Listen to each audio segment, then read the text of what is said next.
Ibu pernah dengar namanya Abdurrahman bin Auf? Kaya tidak? Tuh, sudah salah lagi deh. Saya tanya deh antum yang ikhwan. Abdurrahman bin Auf tuh kaya tidak? Tidak. Tidak. Kurang lengkap informasi sejarahnya itu. Abdurrahman bin Auf itu seorang sahabat tapi tidak kaya. Beliau itu sahabat yang kebangetan kayanya. Kaya itu baru level 1. Kaya itu biasa. Level 2-nya kaya banget. Level 3-nya kebangetan kayanya. Saking kaya bangetnya Abdurrahman bin Auf, kebangetan kayanya, saya konversi nilai kekayaannya. Kalau dulu dikonversi ke sekarang, itu jumlahnya sekitar 72.000 triliun. Elon Musk itu baru turun hartanya dari 3.000 jadi 2.800. Jeff Bezos cuma 1.800. Orang paling kaya sekarang 3.000 triliun. Abdurrahman bin Auf 72.000 triliun. Kebangetan gak tuh?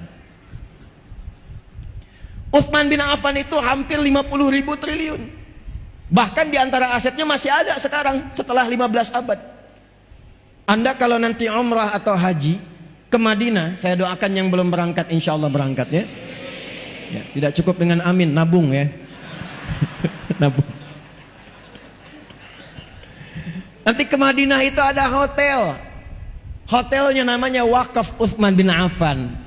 Punya hotel setelah 15 abad, orangnya nggak ada.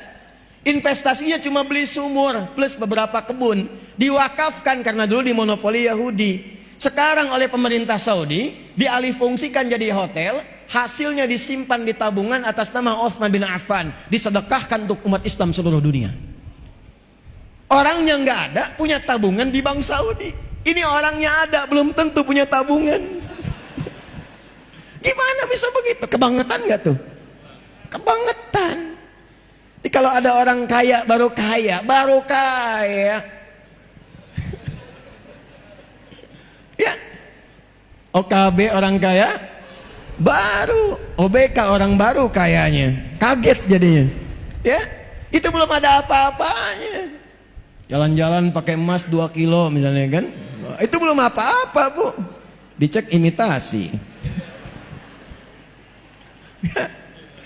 Pakai mobil kayak yang bagus, Lamborghini, dicek minjem.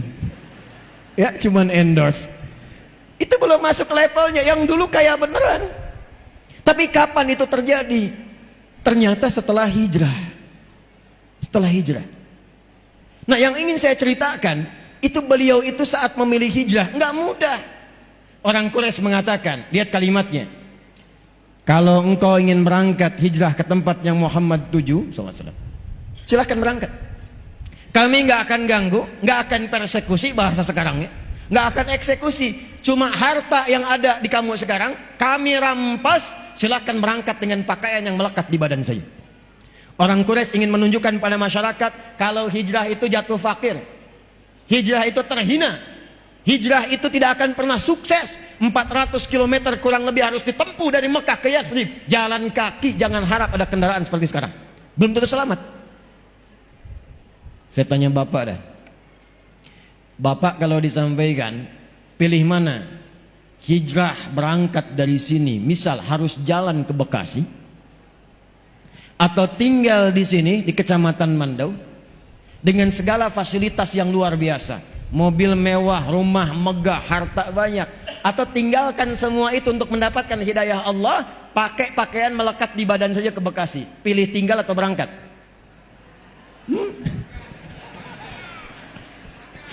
Jawabnya pelan banget, tinggal.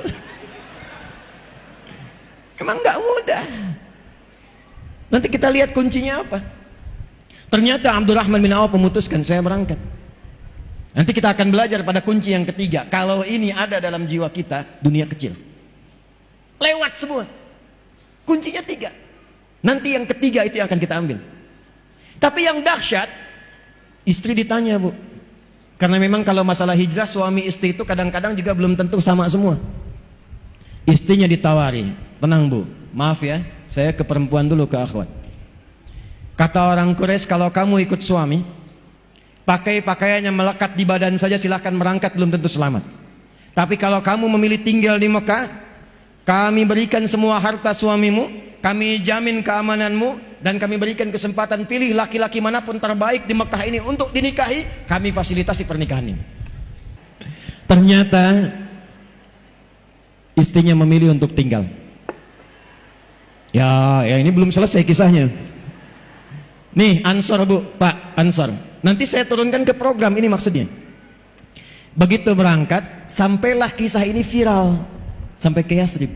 Dijemputnya oleh orang paling kaya yang ada di Yathrib, yang kebun kurmanya paling banyak, asetnya paling banyak. Dijemput kemudian ditawari, karena beliau menyimpulkan, belum tahu nih, punya sesuatu dalam hatinya, belum tahu. Beliau menyimpulkan kalau orang pernah kaya tiba-tiba jatuh fakir, maka akan kesulitan mengelola gaya dan karakternya. Karena umumnya apa yang dimiliki seperti itu gayanya. Kalau cuma sepeda, naiknya naik angkot, turunnya kan menunduk tawaduk, setelah itu sedekah. Udah punya mobil bagus, pakai jas, gayanya kan beda. Buka pintu aja udah nggak bisa. Tawarannya sederhana. Akhil karim, saudaraku yang mulia, kama qala, sami'tu annaka kunta ghaniya. Saya dengar Anda pernah kaya. Kalau pengen kaya lagi, khudnis famali, ambil setengah kekayaan saya. Bukan main-main. Saya dengar Anda ditinggalkan istri dan keluarga. Kalau pengen nikah lagi, pilih perempuan paling cantik di Yathrib ini, sekalipun keluargaku, aku fasilitasi pernikahannya.